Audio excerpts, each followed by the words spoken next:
পবিত্ৰ শাওণ মাহৰ প্ৰথমটো সোমবাৰৰ বলবমত বৰপেটা ৰোডৰ বেকী নদীৰ পাৰত হাজাৰ হাজাৰ ভক্তৰ ভিৰ। শাওণ মাহৰ প্ৰথমটো সোমবাৰ অৰ্থাৎ প্ৰথমটো বলবমত সহস্ৰাধিক ভক্তৰ সমাগম দেখা পোৱা গ'ল বৰপেটা ৰোডৰ বেকী নদীৰ পাৰৰ উমাৱতী আশ্ৰম ঘাটত। নামনি অসমৰ বিভিন্ন প্ৰান্তৰ হাজাৰ হাজাৰ ভক্তসকলৰ ভিৰ দেখিবলৈ পোৱা যায় বেকী নদীৰ পাৰৰ উমাৱতী আশ্ৰম ঘাটত। প্ৰচুৰ বৰষুণৰ বতৰতো ভক্তসকলে সেৱা ল'বলৈ আহিছে। ৰাতি 10 বজাৰ পৰা পুৱা 5 বজালৈ হাজাৰ হাজাৰ ভক্তৰ সমাগম।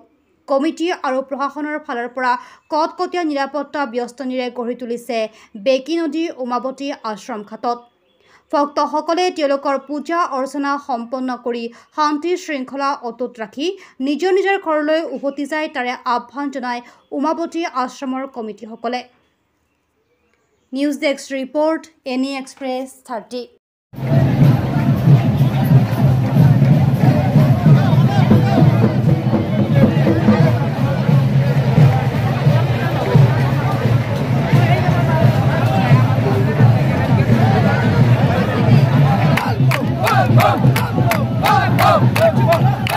আমাৰ এই বেকীৰ পাৰ উমাৱতী আশ্ৰমলৈ অহা সমূহ ভক্তপ্ৰাণ ৰাইজৰে আমি আন্তৰিক প্ৰীতি আৰু শুভেচ্ছা জ্ঞাপন কৰিছোঁ আৰু সকলো ভক্তপ্ৰাণ ৰাইজক আমি আহ্বান জনাওঁ যে শান্তি শৃংখলা অটুট ৰাখি চলিবলৈ, যাতে আমি সুস্থভাৱে এই অনুষ্ঠানখন পৰিচালনা কৰিব পাৰোঁ।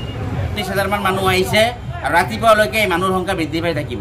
অকল বৰপেটা জিলা নহয়, আমাৰ পাৰ্শ্বৱৰ্তী যিসমূহ জিলা আছে তাৰে পৰা অগণন ভক্তবৃন্দ ইয়াতে সমাগম হৈ থাকে প্ৰত্যেক বছৰে।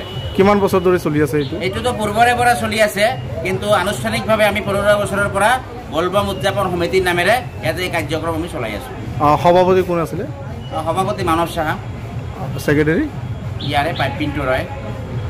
কি ক'ব ৰাইজক, কি আহ্বান জনাব এই ক্ষেত্ৰত? ৰাইজক আমি আহ্বান জনাম যে আপোনালোকে শান্তি শৃংখলা অটুট ৰাখি চলক, যাতে আমি এই অনুষ্ঠানখন সুচাৰুৰূপে পৰিচালনা কৰিব পাৰোঁ। SDRF বাহিনীৰ বিষয়ে কেনেকুৱা?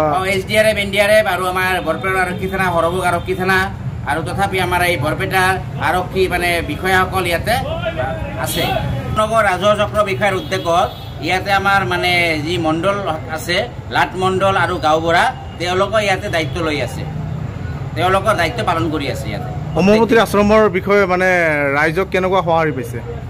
ইয়াতেতো ৰাইজৰ পৰা সঁহাৰি পাইছোঁ। ইয়াতে অকল বৰপেটাৰ নহয়, সমগ্ৰ বৰপেটা জিলা তথা নামনি অসমৰ বিভিন্ন ঠাইৰ পৰা ইয়াতে ভক্তসকল সমাগম হৈ আছে পূৰ্বৰে পৰা আমি দেখা পাইছোঁ। চৰকাৰক কি আহ্বান জনাব? ইয়াতে যিমানখিনি আপোনালোকে সহায় পাইছে বা ইয়াতে যিমানখিনি কৰিব লগা আছে বা চৰকাৰৰ ফালৰ পৰা কিবা সহায় পাইছে নেকি? ইয়াতে আমি বিচাৰিম যে ইয়াতে যিহেতু আমাৰ দুৰ্গা পূজাৰ বিজয়া দশমী, আমাৰ বলবম এইবিলাক অনুষ্ঠান হৈ আছে পূৰ্বৰে পৰা, ইয়াতে আমাৰ এটা স্থায়ী স্নানঘাট আমাৰ গাঁও ধোৱাৰ কাৰণে ভক্তসকলৰ ধৰ্মীয় পৰম্পৰা অনুসৰি বিভিন্ন ধৰণৰ হিন্দুসকলৰ ধৰ্মীয় পৰম্পৰা ইয়াতে আমি কাৰ্য কৰি আছোঁ।